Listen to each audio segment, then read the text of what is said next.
Kamusta kayong lahat? Nandito na naman tayo sa Filipino Chill Recap. At ngayon, pag-uusapan natin ang sci-fi action, adventure film na tinatawag na Outlander. At bago tayo magpatuloy ay isa-shoutout muna natin si Melanie Jamina, John Riel Villasilo, Dark Nero, Aljan James, Ruel Dapaya Corpus, John Mart Mativo, Anwar Candato from Pasay City, John Paul Redoblado from Sibonga Cebu, Nick Manok from Calibo Aklan, at Vince Cruz from Binalbagan Negros Occidental.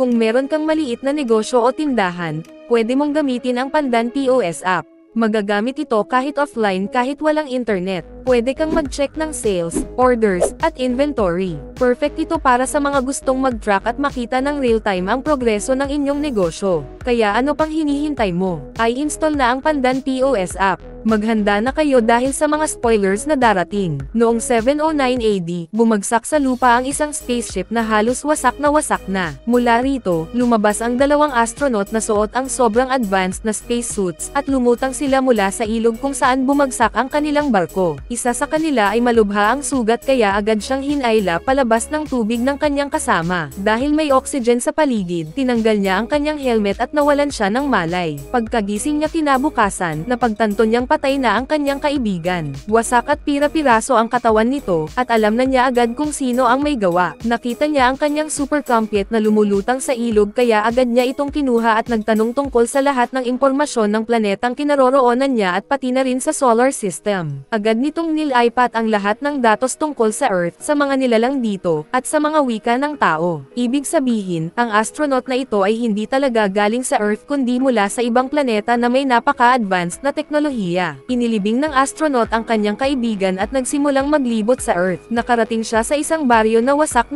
Alam niyang walang tao ang makakagawa ng ganoong uri ng pagkawasak. Bigla niyang naramdaman na may paparating kaya tinangka niyang tumakbo, ngunit nahuli siya ng ilang mandirigma. Pinukpok siya hanggang mawalan ng malay at dinala sa kanilang nayon. Sa panahong ito, ang mga tao ay nakatira sa mga tribo na may mga pader na gawa sa kahoy para proteksyon laban sa mababangas na hayop. Sa loob, kinausap ni Haring Roth ang kanyang anak na si Freya. Panahon na, Freya, hindi ako magpapakasal sa kanya. Dumating ang manliligaw na si Wolf. Kapag pinakasalan niya si Freya, siya ang magiging hari ng tribo. Pero hindi talaga gusto ni Freya na magpakasal sa kanya. Pagkaalis ni Freya, sinabi ni Wolf kay Haring Roth na may nilalang na umatake sa Kalabang tribo kagabi at winasak ito ng tuluyan. Nang suriin nila, nakahuli sila ng isang kakaibang lalaki. Sa labas, nakita ng astronaut na pinagtitinginan siya ng lahat ng tao sa tribo. Hindi pa sila nakakita ng ganoong klaseng pananamit. Galit na tinanong ni Wolf kung sino siya at saan siya nanggaling, sabay turo sa kakaiba niyang kasuotan. Ipinakilala niya ang sarili bilang si Kainan, ngunit nagsinungaling siya na galing daw siya sa isang isla sa Hilaga para mangaso. Nagsinungaling siya dahil alam niyang hindi siya mauunawaan ng mga taong ito na hindi pa nakakita ng bisikleta, lalo na kung sasabihin niyang galing siya sa isang planetang may mga spaceship na ginagamit sa pagsasaliksik ng ibang mundo. Pinaghihinalaan ni Wolf na si Kainan ang umatake sa kabilang nayon. Sabihin mo, bakit ka nandoon? Nasaan ang mga kasama mo? Kaya tinali nila siya sa isang poste hanggang umamin siya. Habang iniisip ni Kainan kung paano makakatakas, dumating si Freya, anak ni Haring Roth, at nilagyan ng halamang gamot ang kanyang sugat para maiwasan ang impeksyon at mas mabilis siyang gumaling.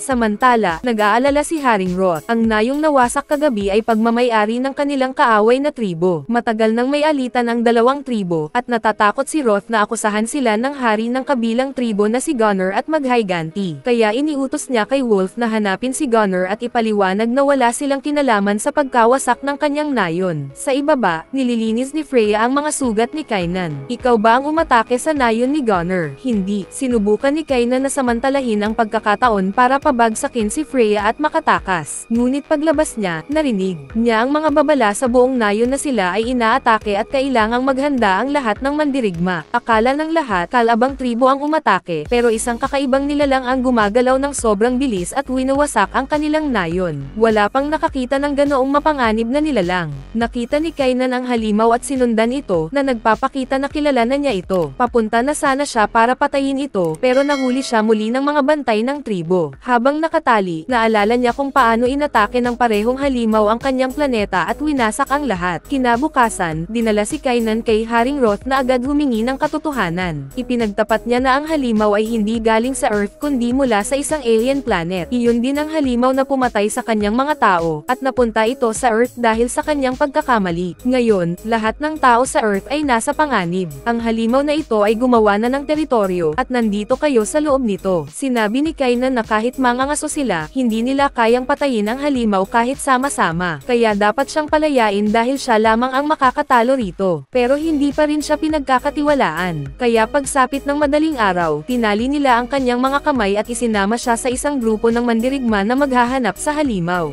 Habang naglalakad, binigyan siya ng hilaw na karne para lumakas, pero hindi siya sanay dahil galing siya sa ibang mundo. Sa kanilang paglalakbay, nakakita sila ng mga bangkay. Iminungkahi ni Haring Roth na maghiwa-hiwalay sila sa iba't ibang direksyon para mas madaling matagpuan ang halimaw. Binalaan sila ni Kainan na dapat silang magkasama, pero hindi siya pinakinggan. Habang naglalakad ang mga nahating grupo, napansin nila ang mga patay na hayop sa daan na nagtuturo sa kanila sa malalaking bakas papunta sa isang kuweba. Kaya tinunog ang tambuli bilang hudyat na natagpuan ang halimaw sa kuweba. Mabilis na pumasok ang lahat ng mandirigma, pero sa loob, hindi pala alien ang naroon kundi isang mabangis na oso na halos patayin na sila. Buti na lang dumating si Kainan sa oras, pinatay ang oso, at iniligtas ang mga mandirigma. Labis na natuwa si Haring Roth sa tapang ni Kainan kaya pinalaya siya. Kinagabihan, bumalik ang lahat sa tribo at nagdiwang. Akala nila natapos na ang banta dahil napatay na ang halimaw na umatake kagabi. Pero alam ni Kainan na isa lang itong mabangis na oso. Buhay pa rin ang tunay na halimaw. Sa kasiyahan, nagselo si Wolf kay Kainan dahil lahat ay humahanga sa kanya, maging ang mga babae mula sa ibang tribo at pati si Freya na kanyang kasintahan.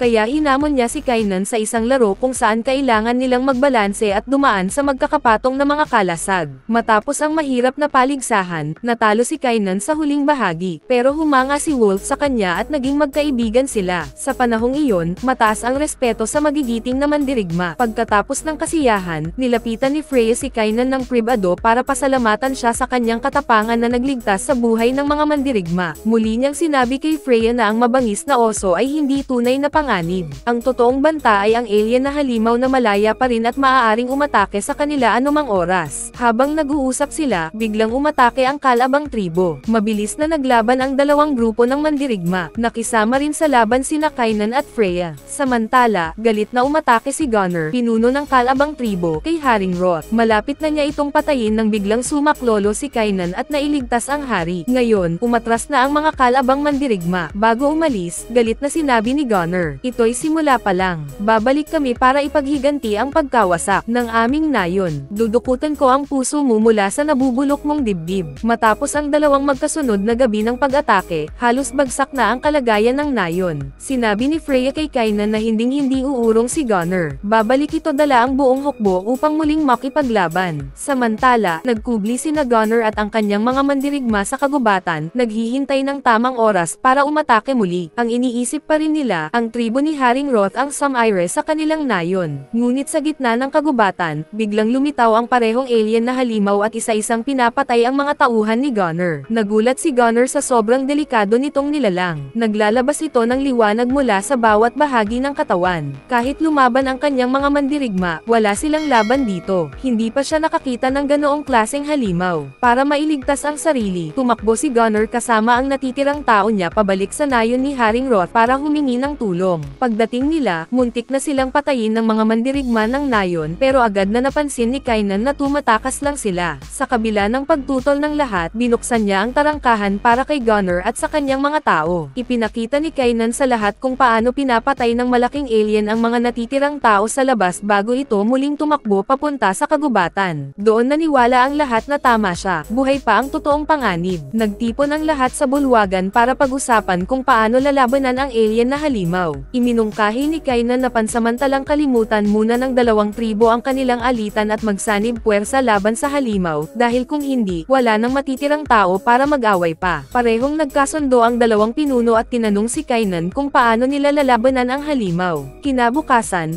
tinipon ni Kainan ang lahat sa gitna ng nayon at inutusan silang maghukay ng malalim na hukay. Pagkatapos, nilagyan nila ito ng langis para masindihan at patayin ang halimaw. Tinakpan nila ito ng manipis na patong para maitago. Ang plano ni Kainan ay dayin ang alien para mapunta sa hukay, mahulog, at doon nila ito mapatay. Pagkalipas ng 2 araw ng matinding paggawa, handa na ang lahat. Kinagabihan, dinalhan ni Freya ng pagkain si Kainan at nagsimula itong ikwento ang buong kasaysayan niya. Galing siya sa isang planeta na sobrang umunlad sa teknolohiya. Pagkatapos, sinimulan nilang sakupin ang iba't ibang planeta sa kalawakan. Sa panahong iyon, nakakita sila ng isang planetang tinawag na Morwyn na pinakanababagay para sa buhay. Sagana ito sa tubig at mineral, at natuklasan nilang iisang uri lamang ng nilalang ang nakatira doon, ang mga Morwyn creatures. Ito rin ang parehong mga halimaw na umaatake ngayon sa kanila. Inisip ng lahi ni Kainan na ordinaryong hayop lang ang mga iyon, walang isip o katalinuhan. Kaya inatake nila ang mga Morwyn para masakop ang planeta. Nagbagsak sila ng mga nuclear bomb sa buong planeta para ubusin ang lahat ng nilalang na iyon. Ang planetang pag-aari ng mga Morwyn, ngayon ay sa amin na. At doon sila nagsimulang manirahan. Ilang buwan nilang pinatay ang lahat ng natitirang nilalang. Si Kainan ay bahagi ng kanilang Space Force kaya malaking papel ang ginampanan niya sa pagpatay sa mga ito. Bilang gantimpala, binigyan siya, ang kanyang asawa, at anak ng malawak na lupain sa bagong mayamang planetang iyon. Masaya siya dahil yumaman ang kanyang pamilya at ilang buwan silang nagkolonisa sa bagong mundo. Isang araw, inutusan si Kainan na maghanap pa ng ibang planetang masakop, pero di nagtagal matapos siyang umalis, nakatanggap siya ng balita sa radyo na may ilang nilalang na nakaligtas at nagtatago. Nang bumalik siya agad, huli na, sinira na ng mga Morwyn ang buong kolonya, kasama ang kanyang pamilya. Nakatakas siya at isa niyang kasama gamit ang kanilang spaceship pero nakalusot ang isang halimaw papasok mula sa likuran. Kaya noong simula ng kwento, halos wasak na ang kanilang barko at bumagsak ito sa Earth. Ang parehong halimaw na iyon din ang pumatay sa kanyang kasama. Dahil sa pagkakamali ng kanilang lahi, nakarating ang halimaw sa Earth at ngayon, nais nitong dumami at sakupin ang buong mundo tulad ng ginawa ng mga tao ni Kainan sa kanilang planeta noon. Ibig sabihin, si Kainan mismo ang responsable kung bakit narito ang mapanganib na alien. Doon siya nakaramdam ng matinding pagkakasala. Sinabi ni Freya kay Kainan na siya at ang kanyang lahi ay gumawa ng napakalaking pagkakamali. Hindi dapat nila pinatay ang mga nilalang na iyon at sinakop ang kanilang planeta. Pero kung nagbago na siya at gusto niyang bumawi sa mga kasalanan niya,